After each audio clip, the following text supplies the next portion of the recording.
तो दोस्तों हम लोग आज शुरू कर रहे हैं अपना यूपी स्पेशल। इसके पहले दोस्तों हम सबकी जो है 6 टेस्ट सीरीज हो गई थी। आज अपनी ये यूपी स्पेशल की हम लोग 7वीं प्रैक्टिस टेस्ट सॉल्व करने जा रहे हैं।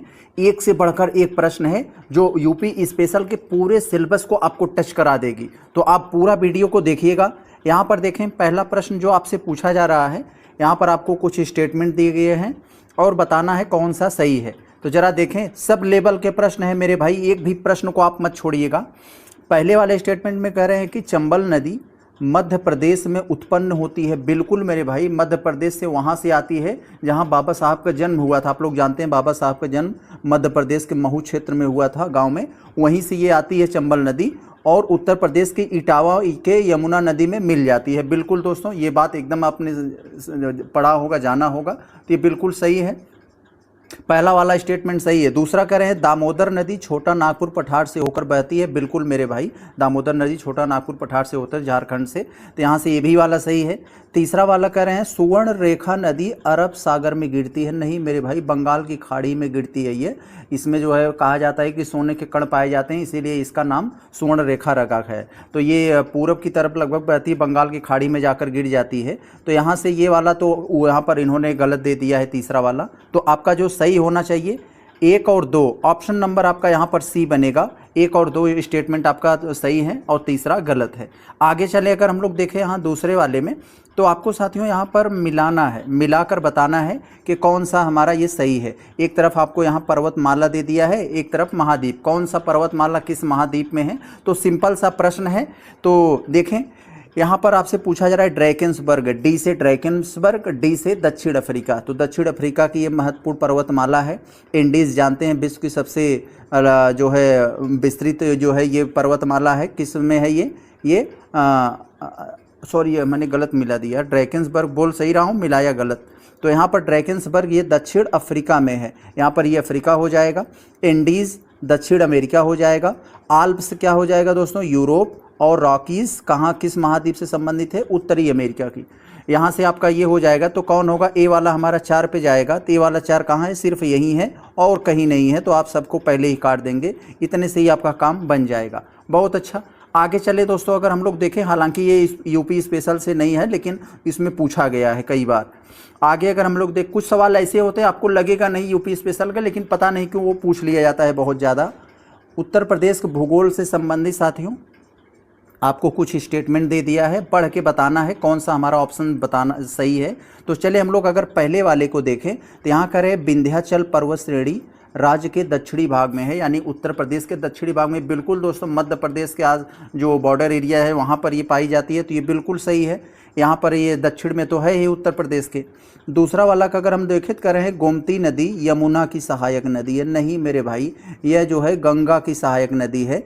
हमारे गृह जनपद जौनपुर से भी होकर बहती, तो हमें अच्छे से मालूम है कि यह उत्तर प्रदेश के जो है पीलीभीत से निकलती है, सुल्तानपुर, लखनऊ, जौनपुर होते हुए यह जाके जो है गाजीपुर में गंगा से मिल जाती है। तो यहाँ पर इसको याद रखे रहेंगे, ये गलत हो गया आपका। आगे अगर हम लोग देखें तीसरा वाला को, उत्तर प्रदेश की अंतर्राष्ट्रीय सीमा जो है भूटान से लगती है। नहीं मेरे भाई, भूटान से नहीं लगती है, ये नेपाल से लगती है। यहाँ पर नेपाल, लोगों आपके कन्फ्यूज़न के लिए ऐसा दे दिया है, तो ये नेपाल से लगती है। नेपाल के जो है उत्तर प्रदेश के 7 ज़िले नेपाल से टच होते हैं। उन 7 में क्या है, नाम याद कर लीजिए, हमेशा पूछा गया है कई बार। आप ऐसे शॉर्टकट में याद करिए, पीएल यानी पीलीभीत, लखीमपुर खीरी, B2 बहराइच बलरामपुर, और S2 यानी श्रावस्ती सिद्धार्थनगर, और यम महाराजगंज। ये महाराजगंज बिहार और नेपाल दोनों से साझा करता है। तो इसको याद रखे रहेंगे ये कोटेशन, तो आपको काम बन जाएगा आपका। ऐसे ऐसे कोटेशन के रूप में याद करेंगे तो मेरे भाई सही रहेगा। तो ये भूटान से नहीं लगती है, ये भी गलत हो जाएगा। केवल ए आपका सही हो जाएगा, ऑप्शन नंबर 1 केवल 1 आपका ये सही है। आगे चले साथियों हम लोग देखते हैं। मेरे भाई आपसे विनम्र निवेदन है कि आप लोग प्लीज़ वीडियो को लाइक करके चैनल को सब्सक्राइब कर दिया करो मेरे भाई। आपका कुछ जाएगा नहीं, आप बहुतों लोगों का किए हैं, हमारा एक कर देंगे तो उससे हमें बहुत ज़्यादा मोटिवेशन और ऊर्जा मिलती है भाई। तो आपके ऐसा करने से दोस्तों इतना साहस और ऊर्जा मिलती है, तो प्लीज़ आप लोग कर दिया करें, कहने पर ना पड़े। तो आपकी ये नैतिक जिम्मेदारी आपकी है। हम लोग चौथे वाले को देखें। देखने से तो नहीं लग रहा है ये यूपी स्पेशल का है, लेकिन बहुत बार पूछा गया है यूपी स्पेशल वाले में। विकास का दृष्टिकोण, क्या यूपी स्पेशल वाले ये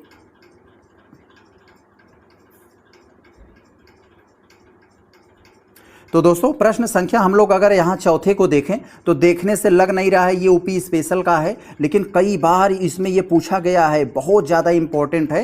ये देख लीजिए आप, विकास का दृष्टिकोण, आपको 4 विकास का दृष्टिकोण दे दिया है। अब बताना है उनके कालक्रम में सबसे पहले कौन सा दृष्टिकोण आया, उसके बाद कौन सा आया, उसके बाद कौन सा आया। तो दोस्तों वृद्धि उन्मुख दृष्टिकोण ये आज़ादी के जस्ट बाद 1950 और 60 के दशक में ये आया था। ये क्या था दोस्तों, इसमें वृद्धि उन्मुख दृष्टिकोण में ये क्या था कि यानी जीडीपी बढ़ा दो या फिर प्रति व्यक्ति आय बढ़ा दो, तो यही विकास है। फिर ये 1960 के 70 के दशक में विकास का दृष्टिकोण था।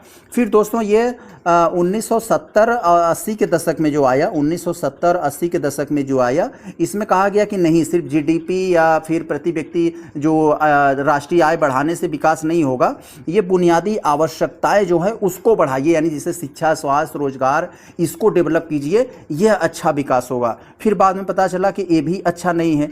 फिर दोस्तों क्या किया गया कि आगे क्या किया गया कि 80 के दशक में, 1980 के दशक में ये क्षमता दृष्टिकोण आया। क्षमता दृष्टिकोण में यह क्या कहा गया कि क्षमता दृष्टिकोण में कहा गया कि ये अमर्त्य सेन ने इसको लेकर आए थे इसके ये, तो इसमें कहा गया कि संसाधनों की पहुंच तक जनता की ऐसी क्षमता विकसित करो, वो संसाधनों तक अपना पहुंच बना ले, तो वही वो विकास होगा। फिर बाद में चला कि ये भी फेल हो गया। तो यहाँ पर दोस्तों उसके बाद आया 1980 के दशक में सतत विकास दृष्टिकोण। दोस्तों 1987 में एक रिपोर्ट आई जिसे हम लोग कहते हैं ब्रटलैंड रिपोर्ट। ब्रटलैंड रिपोर्ट का दूसरा नाम है कि हमारा साझा भविष्य। 1987 में ब्रटलैंड रिपोर्ट प्रकाशित हुई। इसी में सतत विकास के बारे में बताया गया। सतत विकास क्या है? सतत विकास है कि हम ऐसा विकास करें कि हमारी भी ज़रूरतें पूरी हो जाए और हमारे आने वाली पीढ़ियों के लिए भी संसाधन बचा रहे, यानी संसाधनों का दोहन इस तरह से करें कि वो एक सस्टेनेबल तरीका हो कि आने वाली पीढ़ियों को भी संसाधन मिले। तो ये आप समझ गए। अब मेरे भाई सबसे नया कौन है, आप देखते ही, मैं आपको समझाने के लिए लंबा बताया, आप देखते ही समझ जाएंगे कि सबसे नया ये चौथा है, तो सबसे बाद में यही रहेगा। तो सबसे बाद में इन्होंने हर ऑप्शन में रखा है, जान गया कि हाँ बच्चे समझते हैं। और सबसे पहले क्या है दोस्तों, सबसे पहले यही है वृद्धि उन्मुख, यानी ग्रोथ जो है कि यहाँ पर रखा गया 1950-60 के दशक में। तो तीसरा वाला सबसे पहले हो जाएगा, तीसरा वाला इन्हीं दोनों में। तीसरा के बाद कौन आएगा? आपका पहला आएगा, तो यानी आपका ऑप्शन नंबर ए बन जाएगा। बहुत अच्छा। आगे चलिए, अगर हम लोग देखें यहाँ पर 5वें वाले में, तो ऐसे ऐसे आपसे प्रश्न पूछे जाते हैं, तो थोड़ा सा अपने आप को दोस्तों यहाँ पर पेशेंस रख के समझना पड़ेगा। ऐसी बेसिक चीज़ें आप यूट्यूब पर खास करके इस तरह से नहीं पाएंगे। आपको ऑप्शन के पढ़ के, प्रश्न पढ़ के उत्तर बता दिया जाएगा। लेकिन मेरे भाई मैं पढ़ाया हूँ ना, मैं आपसे कई बार बता चुका हूँ, अभ्युदय योजना का मैं 2 साल पढ़ाया हूँ। हमें बहुत अच्छा से अनुभव है कि बच्चे की मूल समस्या क्या होती है, उसको कन्फ्यूज़न कहाँ होता है, उसको समस्या कैसे आती है, एग्ज़ाम हॉल में वो जो जानता है वो कैसे कन्फ्यूज हो जाता है, बहुत अच्छे से पता है। आप अगर पढ़ेंगे मेरे भाई ना, बहुत लाभ आपको मिलेगा, ऐसी आपको यूट्यूब पर नहीं मिलेगी। देखें यहाँ पर क्या लिखा गया है कि कौन सा कथन पारीछा बांध के संदर्भ में सही है। तो पारीछा बांध को दोस्तों यहाँ बताया जाए, पारीछा बांध कहाँ है दोस्तों? झांसी में है, बेतवा नदी पर। वहाँ पर दोस्तों एक जो है पारीछा जो थर्मल पावर प्लांट है, उसको वहाँ पर यह जो है उपलब्ध कराता है पानी। तो यह झांसी जिले में बेतवा नदी पर निर्मित और सिंचाई, ताप, विद्युत उत्पादन में सहायक है। ऑप्शन नंबर ए हो जाएगा, याद करे रहेंगे। पारीछा बांध जो है कहाँ है? झांसी में है। किस नदी पर बना है? बेतवा नदी पर बना है, याद रखे रहेंगे। आगे अगर हम लोग दोस्तों देखें यहाँ पर 6ठे वाले में, देखिए आपसे क्या पूछा जा रहा है। उत्तर प्रदेश भौगोलिक परिदृश्य से संबंधित अभी प्रश्न आ रहा है, अभी ऐतिहासिक से आएगा, फिर उत्तर प्रदेश की राजनीति से आएगा, कल्चर से आएगा। सारी की चीज़ों को हमने इसमें समाहित कर दिया है। बस आपके ऊपर डिपेंड करता है कि आप कितना समय तक टिक पाते हो, रील्स के आदती हो या फिर उसके अपने पढ़ाई को लेकर जो है कॉन्फिडेंट हो। उत्तर प्रदेश की मृदाओं के संबंध में, यानी उत्तर प्रदेश की मिट्टी के संबंध में यहाँ पर कुछ आपको स्टेटमेंट दिए गए हैं, पढ़ के बताना है कौन सा सही है।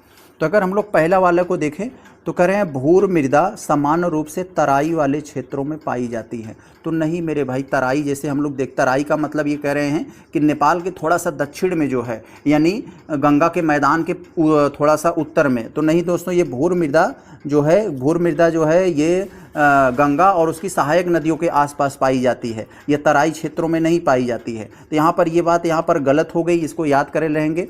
दूसरे यानी पहला वाला गलत हो गया, तो पहला वाला जहाँ जहाँ होगा आप यहाँ पर कट कर दोगे तो अपने आप उत्तर आ जाएगा। हाँ भैया, हमारा उत्तर बी होगा। कैसे बी होगा? बुंदेलखंड क्षेत्र में स्थानीय रूप से रौकड़ मृदा पाई जाती है। यहाँ पर रौकड़ मृदा का मतलब ये होता है मेरे भाई कि पहाड़ी युक्त मृदा, यानी जो पहाड़ी पर मृदा होती है, ढलान युक्त मृदा होती है, उसे हम लोग रौकड़ मृदा कहते हैं। तो ये राकड़ मृदा पाई जाती है। ठीक, बुंदेलखंड पहाड़ी एरिया तो है ही, ढलान एरिया होगा ही जब पहाड़ी है, तो यहाँ कॉमन सेंस लगाएंगे। यहाँ कह रहे हैं दोस्तों रेह या ऊसर मृदा क्षारीय और बंजर होती है। बिल्कुल मेरे भाई, रेह या ऊसर मृदा जो होती है वो क्षारीय होती है, यानी उसमें सोडियम मैग्नीशियम के लवण पाए जाते हैं। उसके अगर इलाज के लिए उसमें जिप्सम मिलाया जाता है जो खास करके एसिडिक होता है। जब क्षारीय हो गई थोड़ा एसिडिक ही मिलाना पड़ेगा। तो यहाँ पर ये 3 वाला सही है, 2 3 सही हो गए, आपका ऑप्शन नंबर बी बनेगा। तो मेरे भाई मैं इतना क्यों बोल देता हूँ? आपके दूरगामी लाभ के लिए बोलता हूँ। मैं चाहूँ तो बस प्रश्न पढ़ के उत्तर पढ़ दूँ, हो गया काम। लेकिन आप बहुत सारी चीज़ें जो कन्फ्यूज़न में हैं, जो भूल चुके हैं, इससे सीखेंगे तो आपकी नैतिक जिम्मेदारी बनती है मेरे भाई, हमें फॉलो करें। इतना दोस्तों बहुत मेहनत करती है, कंटेंट बनाना, वीडियो बनाना, अपलोड करना बहुत मेहनत लगता है साथियों। तो अपना मैं पूरा कैरियर इसमें झोंक दिया हूँ, तो प्लीज़ दोस्तों हमें आप फॉलो ज़रूर करें। यहाँ देखें अगर हम लोग आगे, यहाँ कथन कारण से संबंधित सवाल दे दिया है। कथन है कारण है। कथन में कह रहे हैं उत्तर प्रदेश का बुंदेलखंड क्षेत्र अक्सर सूखे से ग्रसित रहता है। बिल्कुल मेरे भाई, जो बुंदेलखंड एरिया है एमपी से खास करके जो सटा हुआ है, वहाँ पर बारिश वारिश बहुत कम होती है, तो बिल्कुल वहाँ सूखे से ग्रसित है। क्यों होता है? क्योंकि दोस्तों उसका भौगोलिक बनावट ही ऐसी है, वहाँ पर जो आर्द्र हवाएं हैं पहुँचने में असमर्थ हो जाती हैं। लेकिन यहाँ कह रहे हैं कि यह हिमालय की वर्षा छाया क्षेत्र में पड़ता है। तो मेरे भाई हिमालय की वर्षा छाया क्षेत्र में ट्रांस हिमालय पड़ता है, यानी हिमालय के उत्तर वाला क्षेत्र। तो ये हिमालय की वर्षा छाया क्षेत्र में थोड़ी पड़ता है। बुंदेलखंड की तो ऐसी भौगोलिक बनावट ही है कि यहाँ पर आर्द्र हवाएं पहुँच नहीं पाती है, मौसम उस तरह से क्रिएट नहीं हो पाता। तो यहाँ पर ये गलत हो गया कारण, केवल ए आपका सही है, ए सही है, आर गलत है, ऑप्शन नंबर सी बन जाएगा आपका। बहुत अच्छा। आगे साथियों अगर हम लोग देखें, यहाँ पर देखें 8वें वाले में जो आपसे पूछा जा रहा है, करें नदियाँ, नदी दिया है एक तरफ और दूसरी तरफ उनकी सहायक नदी दिया है, मिला देना है हमें। तो मेरे भाई अच्छे से मिलाएंगे हम लोग। यमुना नदी की सहायक नदी कौन सी है दोस्तों? अभी जस्ट पहले ही प्रश्न में आया था, पहले या दूसरे में, कि बेतवा नदी। यमुना जो है, बेतवा नदी जो है यमुना की सहायक नदी है। और यहाँ पर ये जो रिहंद नदी सोन नदी की सहायक नदी है। टोंस नदी गंगा की सहायक नदी। आप सोच रहे होंगे कि टोंस एक यमुना में भी है उत्तराखंड, लेकिन वो दूसरी है। ये टोंस एक है जो इलाहाबाद के दोस्तों, इलाहाबाद के पास एक गंगा से आकर मिलती है, यह टोंस भी है। इसका भी नाम टोंस 2 है, याद रखे रहें, कन्फ्यूज़ न होइएगा।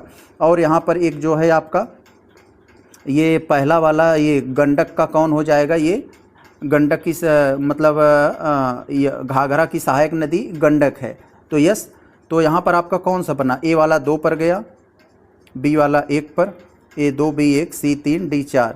तो यस, ऑप्शन नंबर आपका ए बन जाएगा यहाँ पर। बहुत अच्छा। आगे दोस्तों अगर हम लोग देखें 9 वाले को, तो यहाँ देखेते हैं हम लोग क्या पूछा जा रहा है आपसे।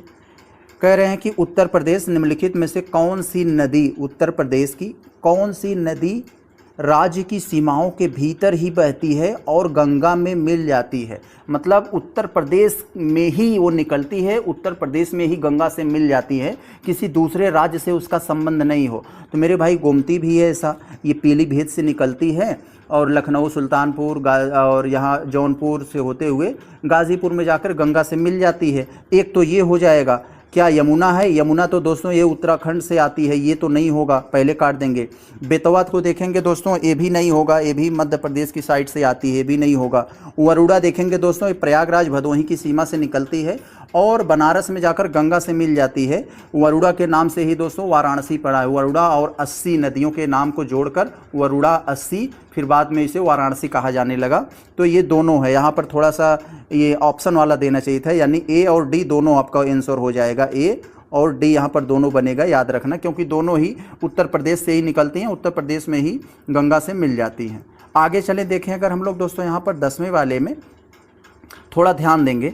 यहाँ पर देखिए बहुत अच्छा प्रश्न है। गंगा एक्सप्रेसवे पूर्ण होने पर उत्तर प्रदेश के कौन सा किस शहर से नहीं गुजरेगा? तो मेरे भाई ऐसा किसी को याद नहीं है। पहले बता दो, गंगा एक्सप्रेसवे कुल 12 जिलों से गुजर रहा है। कहाँ से? प्रयागराज से मेरठ, प्रयागराज से मेरठ तक है दोस्तों, प्रयागराज से मेरठ तक है ये। और ये जो है लगभग 650 के आसपास, 650 किलोमीटर के आसपास है। तो आप लोग जानते हैं इसके बारे में, प्रयागराज से मेरठ 12 जिला, इतना तो जानते हैं। अब दोस्तों आप थोड़ा सा कॉमन सेंस लगाइए, प्रयागराज यहाँ है, मेरठ यहाँ है, तो यहाँ पर कौन आएगा? प्रयागराज के बाद जस्ट आता है प्रतापगढ़, आ जाता है रायबरेली, आ जाती है। तो यहाँ पर अयोध्या तो यहाँ है ना, अयोध्या यहाँ है, और उसके बाद लखनऊ यहाँ है। तो यहाँ पर नहीं होगा, लखनऊ में ऑटोमेटिक वो जुड़ा हुआ है एक्सप्रेसवे से। तो आप यहाँ अयोध्या और लखनऊ दोनों में नहीं है, यानी प्रयागराज रायबरेली आप देखेंगे कि वहाँ प्रयागराज रायबरेली उन्नाव हरदोई शाहजहाँपुर ऐसे करके वो 12 जिलों में हो जाती है। तो यहाँ शायद ये प्रश्न ऐसा होना चाहिए था किस ज़िले से गुजरेगा, यानी यहाँ पर तीनों नहीं हो जाएगा। तो यहाँ पर यानी ऐसा इसको नहीं अगर बनाना चाहिए, यानी किस शहर से गुजरता है, तो ये प्रयागराज से मेरठ तक है, क्योंकि वाराणसी व अयोध्या लखनऊ यहाँ ये नहीं जाता है।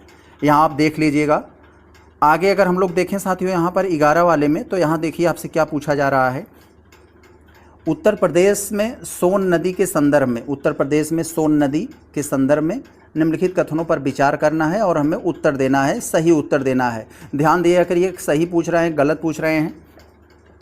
पहले वाले में अगर हम लोग देखें तो सोन नदी पूर्वी उत्तर प्रदेश में बिंद पठार से होकर बहती है। बिल्कुल मेरे भाई, इसमें कोई डाउट नहीं है, पूर्वी उत्तर प्रदेश से बिंद पठार से होकर बहती है। यह गंगा के बाएं तट की सहायक नदी नहीं मेरे भाई, यह गंगा के बाएं नहीं दाएं की है यहाँ पर। तो यहाँ पर ये बात गलत हो जाए। सोन नदी लैटराइज खनिजों के लिए भी जानी जाती है, यस, जिसमें आयरन की मात्रा ज़्यादा होती है। तो यहाँ पर ए वाला और 1 और 3 आपका यहाँ पर सही है, यानी 1 और 3 कहाँ है? यहाँ पर है। ऑप्शन नंबर आपका यहाँ पर सी हो जाएगा। समझ गए होंगे मेरे भाई आप लोग। तो यहाँ आप लोग याद किए रहिएगा, ये आपका जो है ये गंगा नदी की बाएं नहीं दाएं की सहायक नदी है। आप ऐसे देखिए ना, जैसे ये गंगा नदी जा रही है, सोन नदी आई यहाँ पर, ऐसे मिल गई यहाँ पर, तो ये दाहिने तो हुआ, गंगा नदी इधर जा रही है, तो आप उधर ही मुँह करके खड़े हो जाइए, फिर देखिए कौन दाहिने तरफ से मिल रहा है, तो दाएँ तरफ, बाएँ तरफ से जो आती है वो बाएँ हो जाएगी। आगे चलें, अगर हम लोग देखें यहाँ पर 12 वाले में जो आपसे पूछा जा रहा है दोस्तों, बहुत अच्छा प्रश्न है, बहुत बार पूछा गया है, बहुत ज़्यादा इम्पोर्टेंट है।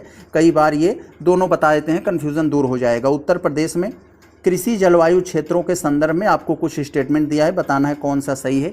कृषि जलवायु क्षेत्र, तो सबसे पहले आपको बता दूँ उत्तर प्रदेश में कुल 9 कृषि जलवायु क्षेत्र हैं। कृषि जलवायु क्षेत्र जो होता है दोस्तों, वर्षा, मिट्टी, जलवायु, इन सब के तापमान, इन सब के आधार पर तय किया गया है। जैसे यहाँ पर मैदानी क्षेत्र, बुंदेलखंड वाला क्षेत्र, ऐसे तमाम क्षेत्रों में बांटा गया है कृषि जलवायु क्षेत्र। तो यहाँ पर ये 9, उत्तर प्रदेश में कुल 9 कृषि जलवायु क्षेत्र हैं। अगर भारत में बात किया जाए, भारत को कितनी कृषि जलवायु क्षेत्रों में बांटा गया है, तो भारत को दोस्तों यह 15 कृषि जलवायु क्षेत्रों में बांटा गया है। कृषि अनुसंधान जो है इसे जो है ऐसा बनाया है।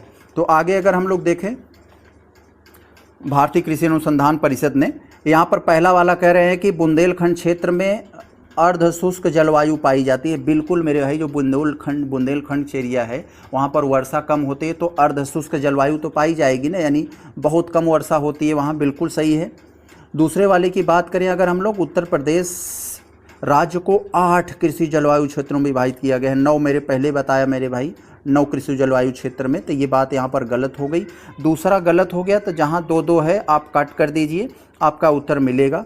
पश्चिमी उत्तर प्रदेश के मैदानों में पूर्वी उत्तर प्रदेश मैदानों की तुलना में अधिक वर्षा होती है। नहीं मेरे भाई, आप देखोगे ना कि जो वेस्टर्न यूपी है, खास करके आप क्यों देखो, जैसे जैसे आप पश्चिम तरफ जाते हो वर्षा कम होने लगती है। जैसे राजस्थान अभी गए तो वहाँ दोस्तों और कम हो जाती है। तो राजस्थान से सटा हुआ जो एरिया है, खास करके पश्चिमी यूपी, वर्षा बहुत कम होती है पश्चिमी में, पूरब में ज़्यादा होती है। अगर सबसे ज़्यादा पूछे तो कहाँ होती है, ये गोरखपुर में होती है। तो यहाँ पर ये वाला गलत हो जाएगा आपका, ये गलत हुआ। सही क्या हुआ, क्योंकि सही पूछा जा रहा है, तो सही केवल 1 है अपना। आगे अगर हम लोग चले देखें अगर 13 वाले में, तो थोड़ा ध्यान देंगे। अगर बहुत अच्छा प्रश्न आपके सामने आ रहा है, कई बार ये यहाँ से प्रश्न बनते हैं। अपर गंगा नहर प्रणाली, तो ऊपरी गंगा, इसे हिंदी में ऊपरी गंगा जो है नहर जो है तंत्र बोला जाता है। इसके संबंध में कौन सा कथन सही है, तो जानते हैं दोस्तों। यह ब्रिटिश काल के समय जो अकाल पड़ा था, तो उस समय ये क्योंकि ब्रिटिश काल में अगर वर्षा नहीं होती थी तो पूरा खेती सूख जाती थी, लोग खाने के लिए मरते थे। दोस्तों ये अंग्रेज़ों ने इसे कब बनाया था, 1842 से 1850 के आसपास समय में बनाया था। ये इतना मोटा मोटा याद रखे रहेगा, 1842 और 50 के आसपास ये बनाया था। यहाँ पर देखिए ये जो एक तंत्र क्यों बोला जाता है, क्योंकि ये इतनी बड़ी नहर है तो इसमें से भी कई सारी छोटी छोटी नहरें निकाली गई है। यह नहर हरिद्वार बैराज पर निकलती है, बिल्कुल ये सही है।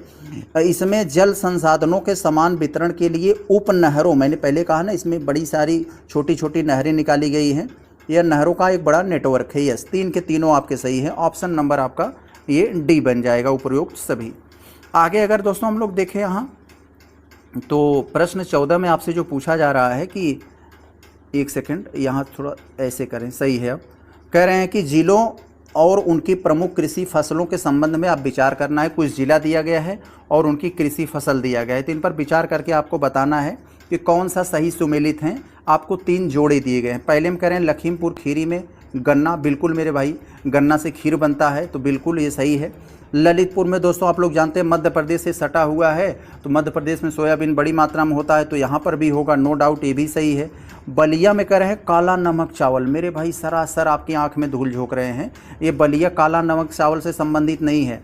काला नमक चावल एक चावल का ब्रांड है दोस्तों, काला नमक चावल। इसे बुद्ध चावल भी कहते हैं, क्योंकि पता चला एक बार बुद्ध आए थे, कहाँ पर आए थे, सिद्धार्थ नगर में, तो इसी चावल को दोस्तों प्रसाद के रूप में बांटे थे, तो इसीलिए इसे बुद्ध चावल भी कहा जाता है। और यह ODOP अगर आप लोग पढ़े होंगे, ODOP, तो ये जो उत्तर प्रदेश का ज़िला सिद्धार्थ नगर जो नेपाल से सटा हुआ है, वह उसका जो है 1 डिस्ट्रिक्ट 1 प्रोडक्ट भी है।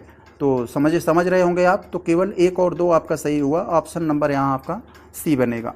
आगे अगर हम लोग यहाँ पर देखें 15 वाले में, तो आपसे पूछा जा रहा है, कथन दिया गया है, कारण दिया गया है, और पूछा जा रहा है कि कौन सा आपका सही है। तो चलिए अगर हम लोग देखें तो उत्तर प्रदेश का विंध्य क्षेत्र का मतलब जो विंध्याचल वाला क्षेत्र है, यानी यह जो उत्तर प्रदेश का पहाड़ी वाला एरिया है, साउथ का, दक्षिण का मध्य प्रदेश सटा हुआ है, तो उत्तर प्रदेश का विंध्य क्षेत्र निम्न कृषि उत्पादकता दर्शाता है। बिल्कुल दर्शाएगा मेरे भाई, वहाँ जब वर्षा नहीं होती है, पहाड़ी एरिया है, तो दर्शाएगा ही। यह क्षेत्र मुख्यतः कठोर क्रिस्टलीय चट्टानों से निर्मित है, बिल्कुल। यह विस्तृत नदी जलोढ़ मिट्टी का अभाव है, तो बिल्कुल वही यहाँ इन्होंने ये जो बताया क्यों नहीं होते, इसका ये कारण ये बता रहे हैं, यानी कथन कारण दोनों सही है और इसको एक्सप्लेन भी कर रहा है, तो ए आपका सही हो जाएगा। आगे अगर देखा जाए यहाँ तो 16 वाले में जो आपसे पूछा जा रहा है, शहर एक तरफ आपको दे दिए गए हैं और दूसरी तरफ उद्योग, तो कौन सा शहर कुछ उद्योग से संबंधित है, तो कानपुर आते ही आप चमड़ा उद्योग आप समझ जाएंगे यहाँ पर, क्योंकि यही गंगा नदी को बहुत ज़्यादा दोस्तों चमड़ा उद्योग से जो निकलता है, केमिकल मलबे निकलते हैं, गंगा नदी में बहाया जाता है, इसलिए आप देखेंगे कानपुर के बाद गंगा नदी बहुत ज़्यादा प्रदूषित हो जाती हैं। उसका दोस्तों यहाँ पर जो BOD होता है बहुत ज़्यादा कम हो जाता है, तो यहाँ देखें बढ़ जाता है। तो मुरादाबाद यहाँ पर कह रहे हैं, मुरादाबाद किससे संबंधित है, तो नाम से ही यहाँ पर अलीगढ़ ताला, पहले देख लीजिए, अलीगढ़ ताला खूब नाम सुने होंगे, तो ये ताला से। मुरादाबाद पीतल का कार्य होता है, फिरोजाबाद कांच की चूड़ी, तो सब सीधे सीधे मिले हुए हैं, तो ऑप्शन नंबर आपका ए बन जाएगा।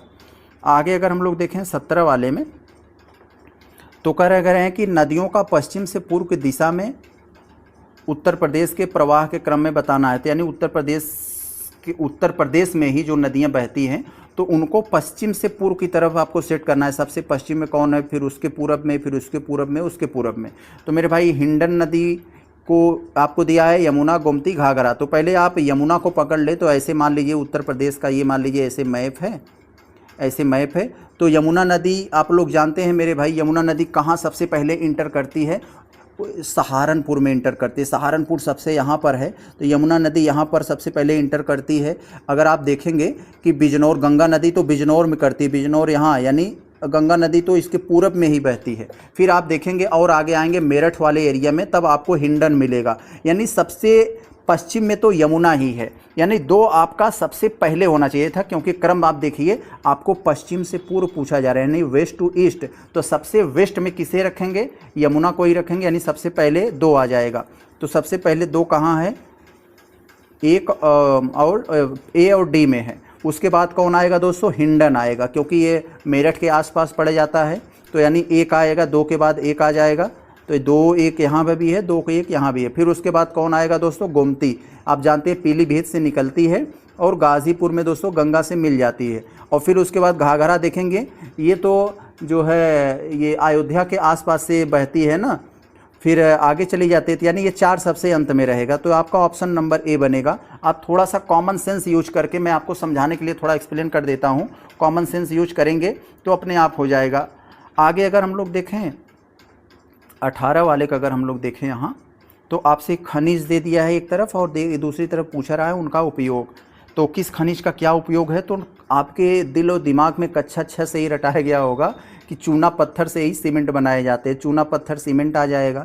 यानी ए वाला आप पे 3 के गया, तो ए वाला 3 कहीं नहीं है, सिर्फ ए में है। तो आपका उत्तर आँख मूंद के आप यही करके तुरंत भाग जाएंगे, अपना समय लेकर, समय ख़राब नहीं करेंगे। लेकिन हम तो समय ख़राब करने के लिए बैठे ही हैं, जितना हम समय ख़राब करेंगे उतना ही आपका समय बचेगा एग्ज़ाम हॉल में। तो यहाँ पर जो दिया है बॉक्साइट, तो बॉक्साइट को हम लोग खूब याद किए हैं। बॉक्साइट से बक्सा बनाया जाता है, यानी क्या हो जाता है दोस्तों, एल्युमिनियम के बक्से जो है बनाए जाते हैं ना, तो बॉक्साइट का ये बनाया जाता है। फिर यहाँ पर ये हो जाएगा। तो और आपका यहाँ डोलोमाइट से इस्पात और आग रोकने वाली जो है ये सब चीज़ें बनाई जाती है, इसमें प्रयोग होता है। और सिलिका रेत में क्या होता है, कांच और सिरेमिक। बहुत अच्छा। आगे अगर हम लोग देखें यहाँ पर साथियों 19 वाले में, तो इसमें आपसे पूछा जा रहा है उत्तर प्रदेश राज्य जलवायु परिवर्तन कार्य योजना। उत्तर प्रदेश राज्य जलवायु परिवर्तन कार्य योजना का मुख्य उद्देश्य क्या है। तो मेरे भाई ये जलवायु परिवर्तन योजना ही है ना। यहाँ पर आप देखेंगे उत्तर प्रदेश जो है, यहाँ पर जो लिखा है ना कि Uttar Pradesh state action plan on climate change, यानी क्लाइमेट पर कार्य करने से संबंधित है सिर्फ ना।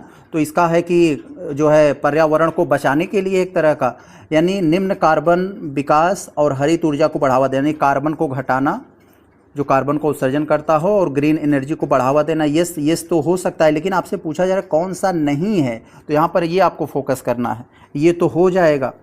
कृषि, जल, स्वास्थ्य और जैव विविधता जैसे क्षेत्रों को जलवायु लचीलापन बढ़ाना, यस ये भी आपका ऑप्शन हो जाएगा, सही है। मतलब ये यहाँ करें जलवायु संवेदनशील क्षेत्रों में एक्सप्रेसवे का निर्माण, नहीं मेरे भाई, जलवायु संवेदनशील क्षेत्र है, कोई जंगल है, बहुत सारे जीव जंतु है, तो वहाँ से एक्सप्रेसवे बनाओगे तो और वो जैव विविधता नष्ट होगी ना, तो ये नहीं होगा। ये सरासर अन्याय है, यही आपका गलत है और यही आपका उत्तर हो जाएगा। और चौथा भी तो अपनी जगह पे सही है, जलवायु शासन के लिए संस्थागत तंत्र को सशक्त बनाना। तो यानी ए बी डी सही थे, सी आपका गलत था, इसलिए उत्तर यही होगा क्योंकि आपको नहीं बताना था। आगे अगर चलें हम साथियों देखें 20 वाले में आपसे वही कथन कारण वाले सवाल पूछे जा रहे हैं। अगर हम लोग इसमें देखें तो कह रहे हैं पश्चिमी उत्तर प्रदेश का हाल के दशकों में एक प्रमुख औद्योगिक केंद्र के रूप में उभरा है। तो बिल्कुल मेरे भाई, आप पश्चिमी उत्तर प्रदेश देखोगे तो वो एनसीआर से सटा हुआ है, तो बहुत सारा वो इंडस्ट्रियल एरिया हो गया है, तो बिल्कुल है दोस्तों। और पूर्वी वाले में देखेंगे तो बलिया और गाजीपुर ये सब तो कृषि एरिया है, खुला है, यहाँ पर इंडस्ट्रियल एरिया नहीं है। तो ये पहला वाला तो कथन आपका सही है। दूसरा देखो कह रहे हो दिल्ली एनसीआर के निकटता और विकसित आधारभूत संरचना ने इन औद्योगिक विकास को बढ़ावा दिया, वही जो मैंने बताया। तो यानी बिल्कुल इसको एक्सप्लेन कर रहे हैं, कारण बता रहे हैं, तो आपका ए बन जाएगा। आगे अगर हम लोग देखें 21 वाले में, तो कह रहे हैं कि उत्तर प्रदेश में सकल का मतलब क्या होता है दोस्तों। यहाँ पर जैसे आप जो है सकल का मतलब क्या होता है, यहाँ पर आप पढ़े होंगे ग्रॉस मतलब टोटल। तो उत्तर प्रदेश में सकल सिंचित क्षेत्र योगदान के अनुसार सिंचित सिंचाई को घटते क्रम में बताना है। इनका कहने का मतलब ये उत्तर प्रदेश में जो कृषि की सिंचाई होती है तो सबसे ज़्यादा किससे होती है, फिर सबसे ज़्यादा किससे होती है, फिर उससे कम, फिर उससे कम, ऐसे आपको बताना है घटते क्रम में। यानी यहाँ पर आपको घटते क्रम में बताना है। तो जानते हैं मेरे भाई, सबसे ज़्यादा जो है आपको परसेंटेज याद हो या ना याद हो, आपने खूब पढ़ा होगा, सबसे ज़्यादा ट्यूबवेल यानी मोटर पंप होता है, सबसे ज़्यादा इससे आपसे सिंचाई होती है, फिर नहर से होती है, फिर तालाब और कुआं से। यानी 1 2 3 हो जाएगा आपका, ऑप्शन नंबर आपका बी हो जाएगा। यानी लगभग आधा यही ट्यूबवेल से ही हो जाता है, लोग जो ग्राउंड वाटर पंप सेट से ग्राउंड वाटर निकालते हैं। आगे अगर देखें हम लोग 22 में, तो कह रहे हैं यहाँ पर थोड़ा सा ये कॉमन सेंस लगाओगे तो अपने आप निकल जाएगा। बहुत बार ये भी पूछा गया विभिन्न जो है एग्ज़ाम में, आयोग में। रेखीय बस्ती, यहाँ पर ध्यान दीजिए, रेखीय बस्ती सबसे अधिक, रेखीय बस्ती यानी लीनियर बस्ती सबसे अधिक संभावना किस स्थान पर विकसित होने की होती है। रेखीय बस्ती का क्या मतलब होता है, ऐसी बस्ती, जनता की ऐसी बस्ती जो एक लाइन में हो, ऐसे हो। तो एक लाइन में कहाँ होगी, तो मेरे भाई बीच में कोई अवरोधक आ जाए लंबा सा, तो उसके आसपास लोग बस जाए। जैसे यहाँ पर एक्सप्रेसवे निकल जाए तो उसके किनारे लोग अपना घर बसा लेंगे, या नदी हो जाती है तो उसके आसपास ऐसे लोग पैटर्न में बस जाते हैं, तो एक रेखी में हो जाते हैं, यानी एक लीनियर में। या फिर नदी हो जाती है, एक्सप्रेसवे हो जाता है, और या फिर रेलवे क्रॉसिंग हो जाती है। इन सब पर देखोगे तो एक लीनियर पैटर्न में लोग बसे होते हैं, तो यही हो जाता है नदी, सड़क या घाटी जो होती है इनमें। ऑप्शन नंबर आपका सी बन जाएगा। और बाकी जगह तो वैसे अगर ये सब नहीं रहता है, सब गोल मटोल रैंडमली जहाँ मन तह बस जाएंगे, समझे में नहीं आएगा। आगे अगर हम लोग देखें यहाँ 23 वाले में, तो कह रहे हैं कौन सा जिला पूर्वांचल एक्सप्रेसवे के मार्ग में नहीं आता। तो मेरे भाई कई बार ये पूछा गया है, मैं बता देता हूँ, आपको कभी भूलेगा नहीं, तो थोड़ा सा याद कर लीजिए। मैं आपको थोड़ा सा एक्स्ट्रा चीज़ बताने जा रहा हूँ। देखिए, मुलायम सिंह यादव की सरकार थी, तो मुलायम सिंह यादव ने नोएडा से ग्रेटर नोएडा तक एक पहला एक्सप्रेसवे बनवाया था। फिर मायावती जी आई, वो ग्रेटर नोएडा से, यहाँ पर मैं ऐसे कोटेशन हल्का में लिख दे रहा हूँ, नोएडा से ग्रेटर नोएडा, ये मुलायम सिंह यादव ने बनवाया था पहला। फिर मायावती जी आई, ग्रेटर नोएडा से आगरा तक उन्होंने बनवाया, ग्रेटर नोएडा से आगरा तक। फिर जो है अखिलेश यादव की सरकार आई, तो उन्होंने आगरा से लखनऊ एक्सप्रेसवे बनवा दिया। तो आगरा से कहाँ बनवा दिया? लखनऊ एक्सप्रेसवे। तो यहाँ पर ये बन गया। फिर उसके बाद जो है उन्होंने ही लखनऊ को पूर्वांचल से जोड़ने के लिए बलिया से एक प्लान तैयार किया, रोड मैप बनाया पूर्वांचल एक्सप्रेसवे। हालांकि 30% ज़मीन वगैरह अधिग्रहण कर हो गया था, चली गई, तो ये योगी सरकार ने आया, तो ये पूर्वांचल एक्सप्रेसवे को योगी सरकार ने बनवाया। तो यहाँ पर ऐसे समझ जाइएगा, नोएडा, ग्रेटर नोएडा, आगरा, लखनऊ और ये बलिया, अभी ये इसको जो है गोरखपुर से योगी जी ने जोड़ दिया है, तो ये हो गया। तो यहाँ पर जितने भी मुख्यमंत्री अपने उत्तर प्रदेश में आए, सब ने एक्सप्रेसवे पर काम किया है ठीक ठाक। अभी सरकार ने एक बनाई है दोस्तों, देखे होंगे गंगा एक्सप्रेसवे, उस पर लोग जा ही नहीं रहे हैं कि मतलब इतना ज़्यादा उस पर टोल टैक्स है कि आप वहाँ पर प्रयागराज से मेरठ जाओगे ना, तो आपका वहाँ पर 1700-1800 रुपये टोल टैक्स लग जाएगा। कोई जा ही नहीं रहा है वहाँ पर, बड़ा वीडियो वायरल हुआ था। तो यहाँ पर मैंने आपको बता दिया, तो आपको भूलेगा नहीं।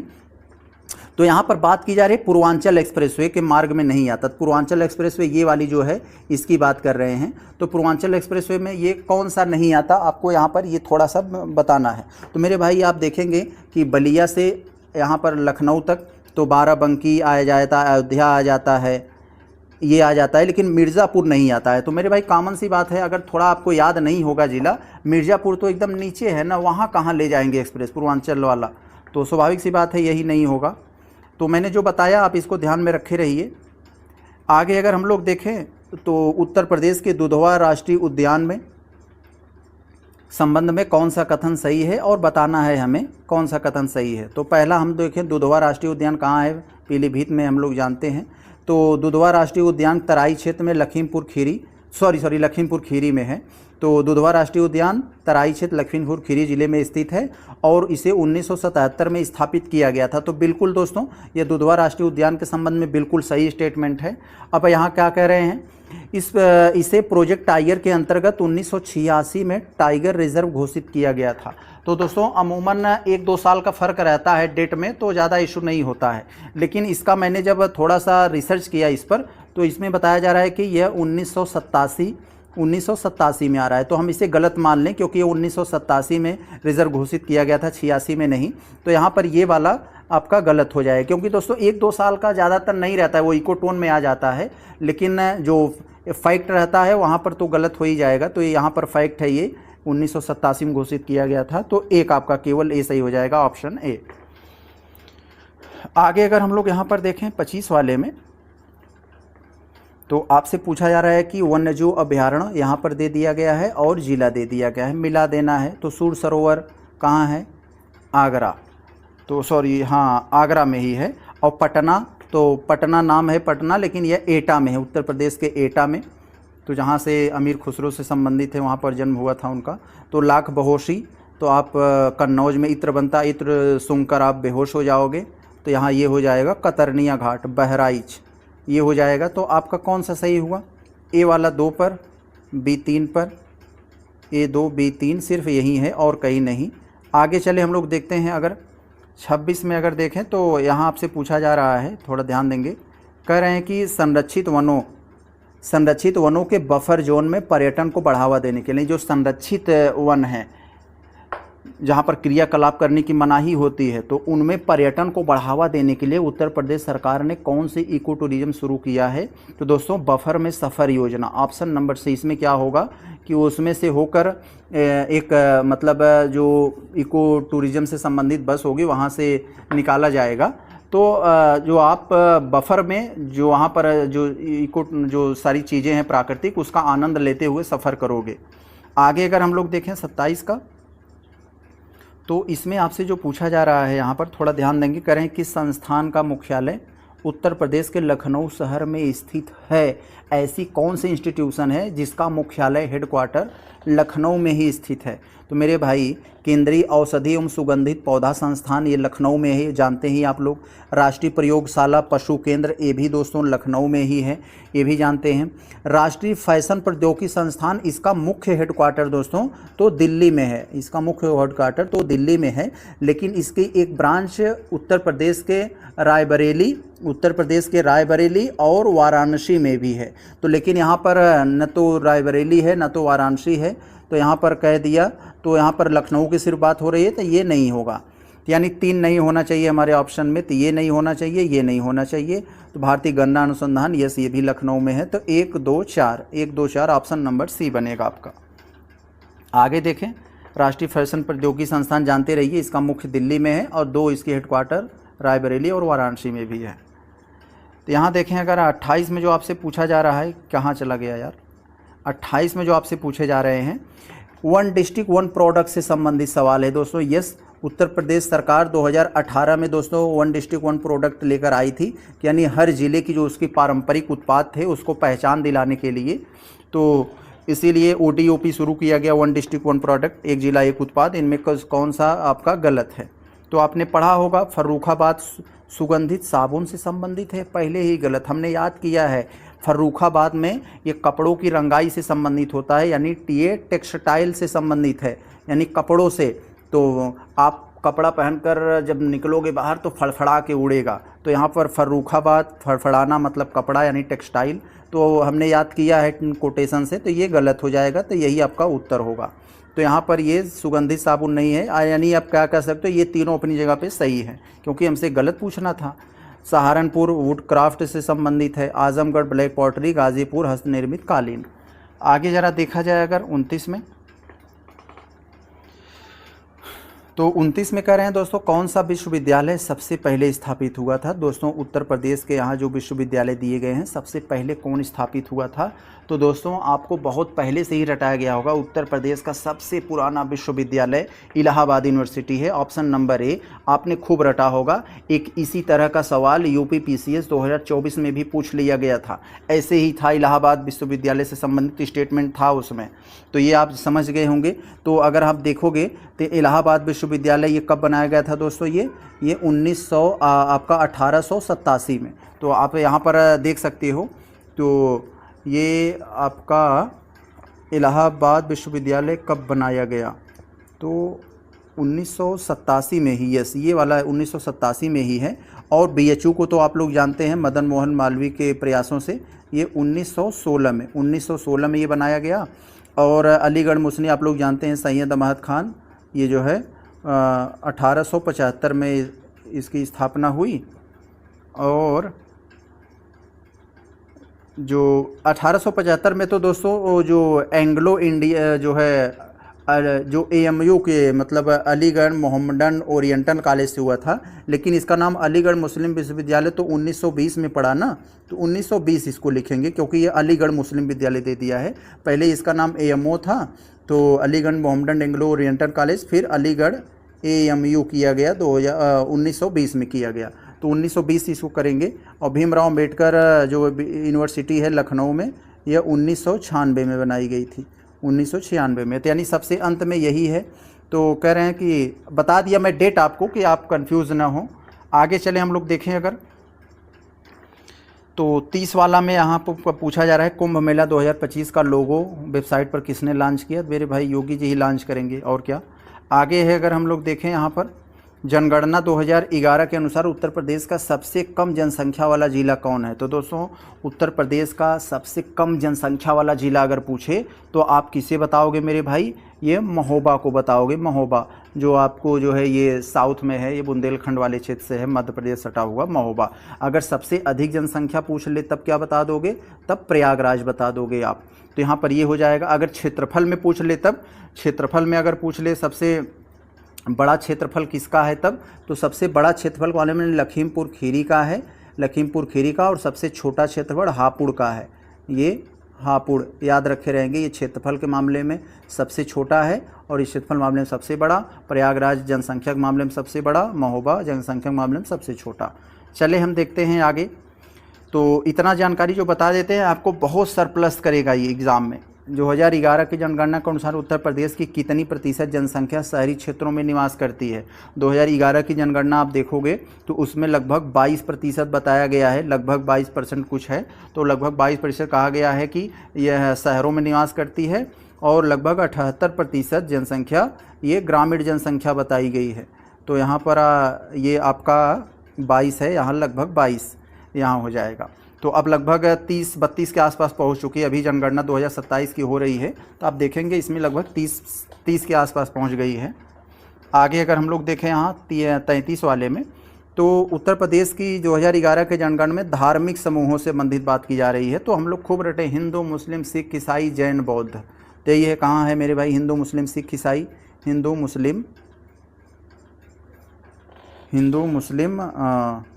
सिख, ईसाई, और फिर इसके बाद अगर बौद्ध जैन आए तो सबसे पहले जैन आ जाएगा।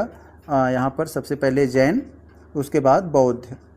तो यहाँ पर याद कर लेंगे, पूरा का पूरा यही सही है। आगे अगर हम लोग देखें यहाँ पर 34 वाले का अगर हम लोग देखें तो कथन कारण से संबंधित सवाल है। तुलसीदास ने रामचरितमानस की रचना उत्तर प्रदेश में अवधी बोली में किया था। बिल्कुल मेरे भाई, अवधी में है रामचरितमानस, अवधी में ही लिखा है तुलसीदास ने। तो अवधी में क्यों लिखा? क्योंकि दोस्तों अवध क्षेत्र में रहते थे, वहाँ की ये आम बोलचाल भाषा थी, तो इसलिए नहीं लिखा कि मुग़ल काल में उत्तर भारत की जो है यहाँ कह रहे हैं कि दरबारी भाषा थी। तो दोस्तों एक कारण यहाँ पर गलत हो जाएगा, लेकिन यहाँ जो कह रहे हैं कि अवधी मुग़ल काल में उत्तर भारत की दरबारी भाषा थी। दरबारी भाषा का मतलब कि दरबार में बोला जाने वाला ये भाषा था, उसके दरबार में मुग़ल काल में ये अवधी बोली जाती थी। लेकिन मुग़ल काल में जो ऑफिशियल भाषा थी वो फारसी थी, कंफ्यूज मत होइएगा। ऑफिशियल भाषा यानी आधिकारिक भाषा तो मुग़ल काल की फारसी थी, लेकिन उसके दरबार में जो बोली जाती थी वो अवधी बोली जाती थी। तो यहाँ पर तो आपको कंफ्यूज करने के लिए दे दिया कि क्या इसीलिए वो लिखे कि वहाँ पर अवधी बोली जाती थी, तो उसका इससे कनेक्शन नहीं है। तो सही तो दोनों है, लेकिन ये इससे इसका कनेक्शन नहीं बन रहा है। तो आपका ये हो जाएगा ऑप्शन नंबर बी। आगे चलें अगर हम लोग देखें 35 वाले को, तो थोड़ा ध्यान देंगे। कह रहे हैं कि किन नेताओं का संबंध आज़ाद हिंद फौज यानी इंडियन नेशनल आर्मी से था? तो किसका था मेरे भाई? ये सहगल, प्रेम कुमार सहगल, लक्ष्मी सहगल, राम सिंह ठाकुर का था, इन्हीं तीनों का था। शिव वर्मा नहीं था इसमें। तो 1, 2, 3 हो जाएगा ऑप्शन बी। तो इलाहाबाद संधि के संबंध में पूछा जा रहा है मेरे भाई। तो आप लोग जानते हैं कि अंग्रेज जब पहले जो है 1757 प्लासी का युद्ध जीता जब उन्होंने, तो उन्होंने लगभग उसके पास नियंत्रण आ चुका था, लेकिन पूरी तरीके से नियंत्रण कब आया उनका भारत नियंत्रण में दोस्तों? तो बक्सर युद्ध जीतने के बाद 1764 में जब बक्सर युद्ध अंग्रेजों ने जीता, तो उसके समय से दोस्तों वो उनका पूरा नियंत्रण आ गया दोस्तों यहाँ पर। तो उसके बाद इलाहाबाद में जो राजा जो मतलब भारतीय शासक हारे थे उनसे संधि हुई, इलाहाबाद संधि 1765 में 2 संधि हुआ था। तो पहली संधि में दोस्तों उन्हें बंगाल, बिहार और उड़ीसा की दीवानी अधिकार, उसको जीतने के बाद तो जो बंगाल, बिहार, उड़ीसा की दीवानी तो मिल गया, ये भी सही है। अवध को सुजाउद्दौला को जुर्माना देकर वापस दे दिया गया, यानी अवध का जो नवाब था सुजाउद्दौला, उसको जुर्माना देकर उसका क्षेत्र वापस दे दिया गया। और जो मुग़ल सम्राट थे उनको पेंशन देकर उनको भी छोड़ दिया गया, पेंशन पर सब बिक गए। तो यहाँ पर ये 3 के तीनों सही थे, आपका ऑप्शन नंबर यहाँ डी बन जाएगा। आगे यहाँ पर देखें दोस्तों, ये प्रश्न दोस्तों अभी बीटीसी का जो 4था सेमेस्टर था, तो ये प्रश्न वहाँ पर पूछ लिया गया था, क्योंकि जो जीएस वाला पेपर होता है, तो हमारे घर एक सिस्टर हैं, तो वो उन्होंने पेपर दिया था, तो आई हमसे पूछने लगी, तो मैं देखा कि वाह, तो गढ़मुक्तेश्वर मेला उत्तर प्रदेश के हापुड़ में लगता है। तो गढ़ है, हापुड़ है, तो यहाँ पर थोड़ा सा रिदम बन रहा है, तो समझ जाइएगा। बिल्कुल यही प्रश्न पूछ लिया गया था उसमें।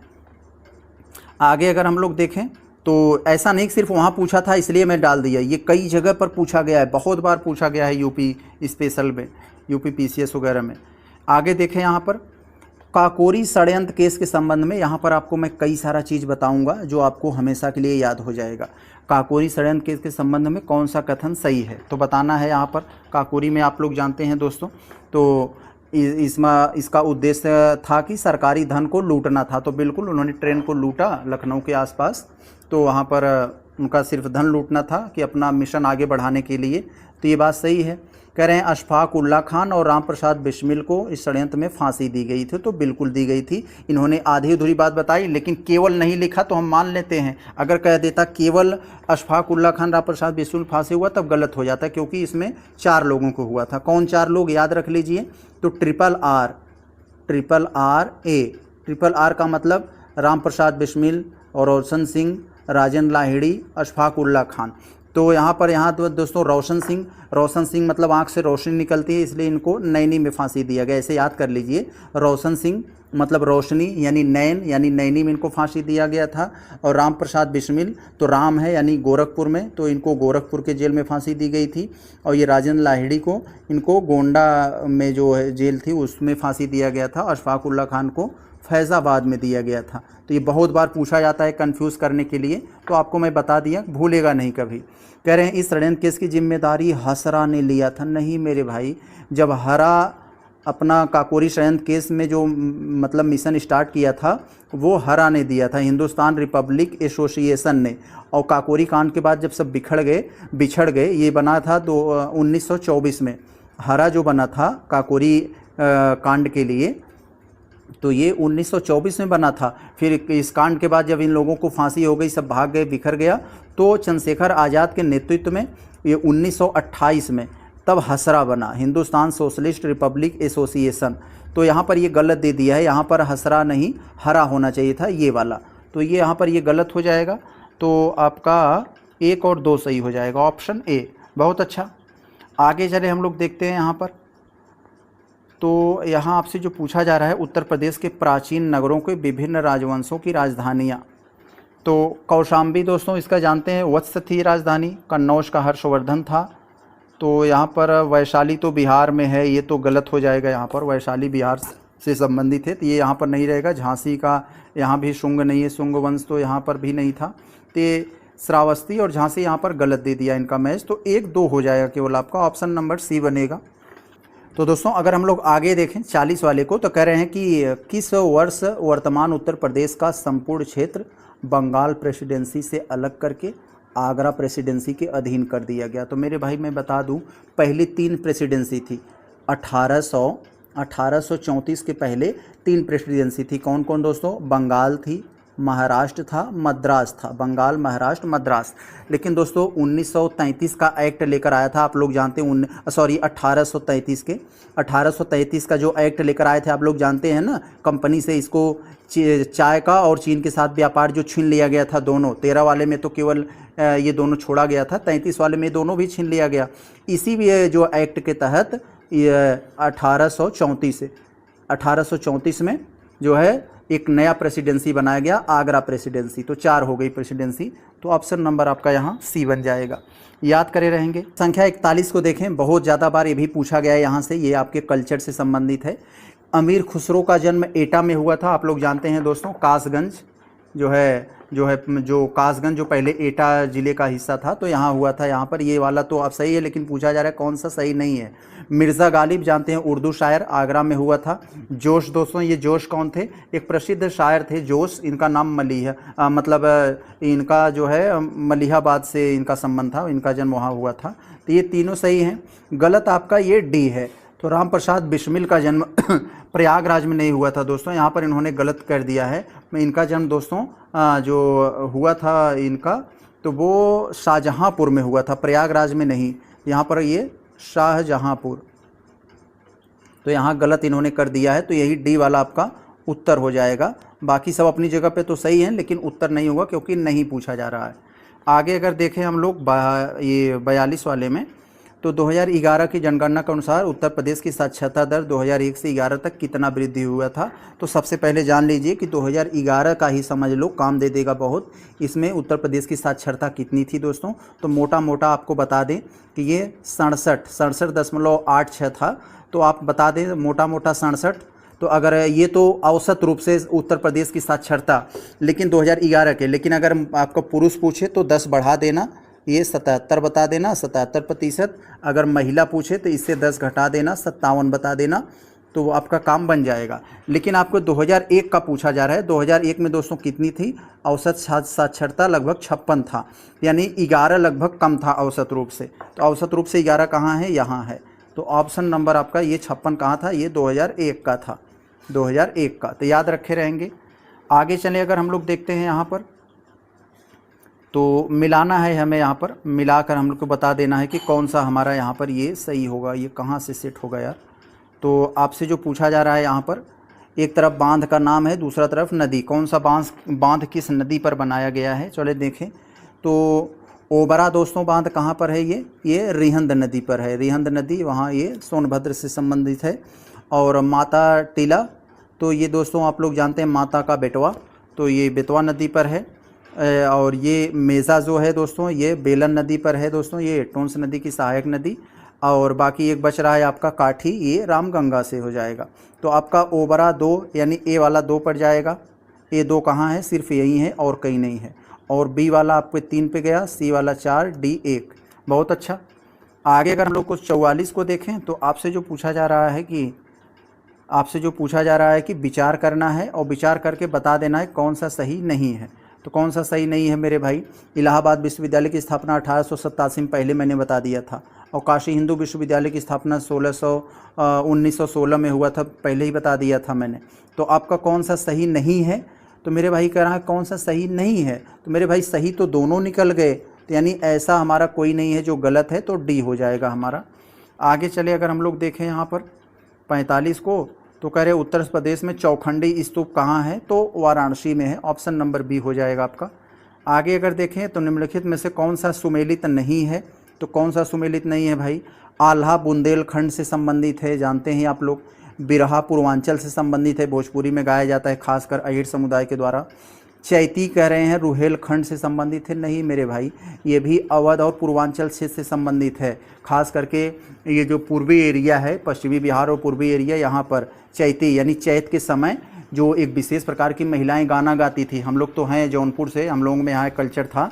हम लोगों को जब छोटे छोटे थे, दादी लोग जब खेत की फसल गेहूं की जब पहली बार हाथ लगाने जाती थी, तो वहाँ पर सब महिलाएं इकट्ठा होकर पहले गीत गाती थी, डांस वांस करके तब जाती थी, वो हाथ लगाती थी। चैती चैता गीत बोला जाता था। और आजकल क्या है, वो बदल गया है। उत्तर प्रदेश में थ्रेसर वाला गाना आता है, तो लोग जब दौरियाही करते हैं तो थ्रेसर वाला गाना कोई न कोई आ ही जाता है हर जो है साल, तो वही लोग बजाते हैं। तो ये दोस्तों समझ लीजिए गलत है। और कजरी तो दोस्तों अवध क्षेत्र से संबंधित है, खास करके दोस्तों लखनऊ और उसके आसपास एरिया, प्रयागराज और उसके आसपास वाले बेल्ट में। तो हम लोगों के यहाँ भी कजरी होती थी पहले। हम लोगों के दादा दूध बेच के आते थे और सब लोग इकट्ठा होकर रात में कजरी गाया करते थे। बड़ा ये सब दोस्तों मैं फ्लेवर लिया हूँ, तो मुझे बड़ा आनंद आता है जब याद आता है। तो वो लोग रात में दूध बेच के आते थे ना, खास करके सावन में, तो खूब गाते थे, तो हम लोग उठ सुनते थे उनको। तो यहाँ पर आपका ये कौन सा गलत हुआ? तो यही सी वाला सही हो जाएगा। आगे चले दोस्तों हम लोग देखते हैं, यहाँ देखें 47 में आपसे जो पूछा जा रहा है कि प्रयागराज यानी इलाहाबाद अल्फ्रेड पार्क का पुनः नामकरण किसके नाम पर किया गया है? तो जो मेरे भाई इलाहाबादी छात्र होंगे उनके तो रग रग से वर्चित होंगे कि इलाहाबाद, वहाँ से आप इलाहाबाद में रहकर वहाँ नहीं गए तो फिर कहाँ नहीं गए? तो मेरे भाई चंद्रशेखर आज़ाद पार्क जानते हैं आप लोग उसमें एक बार चले जाएंगे तो अजीब अजीब सी गतिविधियाँ देखने को मिलती है आपको। तो जो लोग गए होंगे वहाँ का नज़ारा ज़रूर देखे होंगे। आगे चले हम लोग यहाँ पर देखते हैं अगर 48 को, तो कमेंट्स करिएगा आप लोग कितने लोग इलाहाबाद पार्क में यानी चंद्रशेखर पार्क में गए हो। कह रहे हैं उत्तर प्रदेश की प्रथम महिला मुख्यमंत्री थी, तो बड़ा गजब का प्रश्न है। तो सुचेता कृपलानी, तो उत्तर प्रदेश का पूछे, चाहे भारत की पहली महिला मुख्यमंत्री या उत्तर प्रदेश की पहली महिला मुख्यमंत्री, क्योंकि उत्तर प्रदेश में ही बनाई गई थी पहली बार सुचेता कृपलानी। और सरोजिनी नायडू अगर पूछे आपसे तो देश का पूछे या उत्तर प्रदेश की पहली महिला जो है पहली महिला राज्यपाल तो सरोजिनी नायडू हो जाएगा, क्योंकि सबसे पहले उत्तर प्रदेश में ही बना था। तो यहाँ पर तो उत्तर प्रदेश की प्रथम महिला मुख्यमंत्री तो आपका ये बी हो जाएगा। लेकिन और उत्तर प्रदेश की पहली महिला राज्यपाल तो आपका डी बन जाएगा। अगर आपसे पूछे उत्तर प्रदेश की पहली दलित महिला मुख्यमंत्री, यानी उत्तर प्रदेश की या देश की पूछ ले, क्योंकि भारत में पहली बार ऐसा बना है कोई दलित महिला मुख्यमंत्री बनी है, तो सुश्री मायावती जी। तो यहाँ पर सारी चीज़ों को, सारे फैक्ट को याद रखे रहिएगा। आगे अगर चले हम लोग देखते हैं तो आपका यहाँ पर प्रथम महिला मुख्यमंत्री सरोजिनी नायडू हो जाएगा। सॉरी, वहाँ पर सुचेता कृपलानी। 49 वाले में अगर देखें तो आपसे कह रहे हैं विचार करना है और सही उत्तर देना है। तो भारत माता मंदिर वाराणसी में है, आप लोग जानते हैं, काशी विद्यापीठ परिसर में, और उस परिसर में भारत माता की प्रतिमा भी लगाई गई है। तो यहाँ करें देवी की प्रतिमा स्थापित है, देवी की नहीं है मेरे भाई, यहाँ पर भारत माता की प्रतिमा है। तो यहाँ पर कौन सा सही हुआ? केवल ए सही हो जाएगा। आगे देखें अगर हम लोग 50 वाले में जो आपसे पूछा जा रहा है, तो विचार करना है, विचार करके बताना है कौन सा सही है। तो मेरे भाई मतलब बताना है कि गैसों में कौन सी गैस मुख्य रूप से ग्रीन हाउस इफेक्ट के माध्यम से ग्लोबल वार्मिंग मतलब पृथ्वी का तापमान बढ़ाती है। तो मेरे भाई कार्बन डाइऑक्साइड जो है दोस्तों, यह ग्रीन हाउस इफेक्ट का काम करती है, मेथेन, नाइट्रस ऑक्साइड। लेकिन ऑक्सीजन दोस्तों, यह दोस्तों ग्रीन हाउस इफेक्ट के माध्यम से ग्लोबल वार्मिंग में इसका योगदान नहीं है। तो आप लोग जानते होंगे यही चौथा नहीं होगा, आपका ऑप्शन नंबर ए बन जाएगा, 1, 2, 3। आगे अगर हम लोग देखें 51 में, तो कह रहे हैं कि ब्रिटिशों ने यानी अंग्रेज़ों ने 1856 में अवध को अपने साम्राज्य में मिला लिया था। तो बिल्कुल मिला लिया था, इसमें नो डाउट। क्यों मिलाया गया था? कुशासन का आरोप लगाकर कि आप लोग शासन सही से नहीं चला पा रहे हो, हम ले रहे हैं, हम ठीक से चलाएंगे। जैसे आजकल की जो, अब तो उतना नहीं देखने को मिल रहा है, पहले क्या होता था, केंद्र सरकार जो है अगर कोई राज्य बदमाशी करता था तो राष्ट्रपति शासन लगाकर वहाँ जो है कुशासन के आरोप पर कि आप ठीक से प्रशासन नहीं चला पा रहे हो, तो राष्ट्रपति शासन लगाकर अपने कब्जे में ले लेती थी, राज्यपाल के माध्यम से चलाती थी। तो वही काम यहाँ पर किया गया एक तरह का। तो अपने साम्राज्य में मिला लिया। यहाँ कह रहे हैं कि अवध बार बार ब्रिटिश शासन के विरुद्ध विद्रोह करता रहा। तो नहीं, विरुद्ध कहाँ करता रहा, वो तो एक ही बार में वहाँ पर मिला लिया तो ख़त्म हो गई कहानी। तो आपका यहाँ पर ए हो जाएगा। आगे अगर देखें हम लोग तो कह रहे हैं कौन सा बौद्ध ग्रंथ अपने से सही ढंग से सुमेलित खाता है। तो बौद्ध ग्रंथ आप लोग जानते हैं दोस्तों, अंगुत्तर निकाय। तो बौद्ध ग्रंथ में आप लोग जानते हैं जो 16 महाजनपदों का उल्लेख है, बौद्ध ग्रंथ है दोस्तों, बौद्ध ग्रंथ अंगुत्तर निकाय। और जैन ग्रंथ भगवती सूत्र में ही 16 महाजनपदों का उल्लेख है, आप लोग जानते हैं। तो ये जो अंगुत्तर निकाय है, इसमें कई सारे यहाँ पर खंड, धम्मपत्र में नैतिक शिक्षाएं दी गई हैं बुद्ध ने। विनय पिटक में, उस मठ में जो मठ था उसके नियम थे, उसके रूल कैसे थे, उसके बारे में बताया गया है। और अभिधम्म पिटक में यज्ञ एवं बलिदान से संबंधित नहीं है। इसमें दोस्तों एक तरह से उसमें दोस्तों जो साइकोलॉजी से संबंधित, वहाँ पर दार्शनिक से संबंधित, यस दार्शनिक संबंधित वहाँ पर बात बताई गई थी, तो वो था। तो यहाँ पर ये गलत हो जाएगा। तो 1 और 2 आपका सही हो जाएंगे, ऑप्शन नंबर ए बनेगा आपका। आगे देखें अगर 53 में, तो कह रहे हैं कि वर्तमान उत्तर प्रदेश का कौन सा नगर गौतम बुद्ध के जीवन से संबंधित है। गौतम बुद्ध के जीवन से संबंधित हो, यानी उनके जीवन वहाँ से जुड़ा हो। तो मेरे भाई कौन से, आप सारनाथ को, वाराणसी को कैसे भूल सकते हो, पहली शिक्षा यहीं पर उन्होंने दिया। कौशाम्बी बार बार वहाँ पर जाते थे, मठ वगैरह भी वहाँ था। और कुशीनगर, यहीं पर उनका निर्माण हुआ था। संकिसा में ऐसा माना जाता है कि एक बार वो यहाँ पर अवतरित हुए थे, अपनी माँ से मिले थे। तो यानी सब के सब यहाँ पर दोस्तों, यहाँ पर है, डी हो जाएगा आपका। चारों के चारों को गौतम बुद्ध से संबंधित थे। 54 को अगर देखा जाए यहाँ, तो कह रहे हैं कि उत्तर प्रदेश का अवध क्षेत्र 1857 के विद्रोह का प्रमुख केंद्र में से एक था। तो बिल्कुल था मेरे भाई, इसमें कोई डाउट नहीं है, आपको यहाँ से इसको झुठला नहीं सकते। कह रहे हैं अवध का विलय दत्तक सिद्धांत के आधार पर किया गया था। नहीं मेरे भाई, दत्तक नहीं, यहाँ पर ये विद्रोह कुशासन के आरोप लगाया था, मैंने पहले बताया था ना, यानी कुशासन का आरोप लगाकर इसको जो है यहाँ पर ये हड़प लिया गया था। आप लोग जानते हैं हड़प नीति कौन लेकर आया था, ये डलहौजी लेकर आया था ना। तो उन्होंने कुशासन का आरोप लगाकर इसको हड़पा था।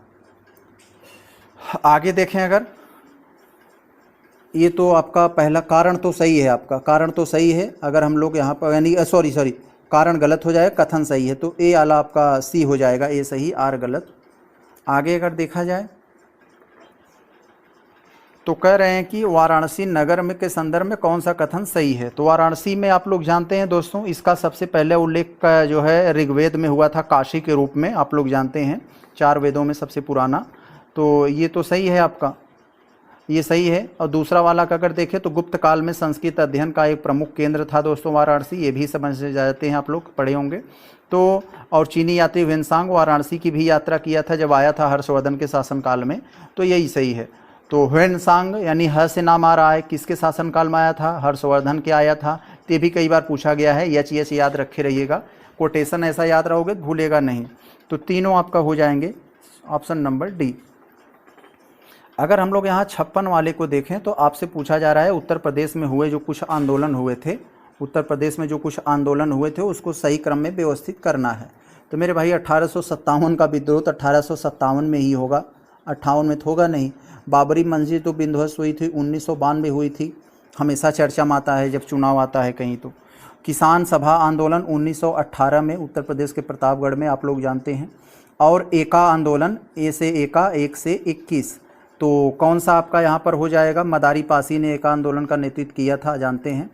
तो यहाँ पर आपका कौन सा आपको अच्छा किस में सेट करना है? कालक्रम में, यानी सबसे पहले कौन हुआ था। तो सबसे पहले मेरे भाई देखोगे ये तो 18 के दशक में हुआ था, सबसे पहले यही आ जाएगा।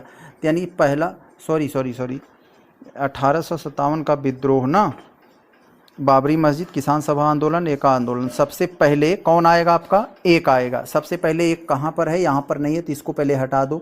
और सबसे अंत में कौन आएगा? तो मेरे भाई सबसे अंत में तो बाबरी मस्जिद वाला आएगा ना, सबसे हाल ही की घटना है ये, तो 2 सबसे अंत में आएगा।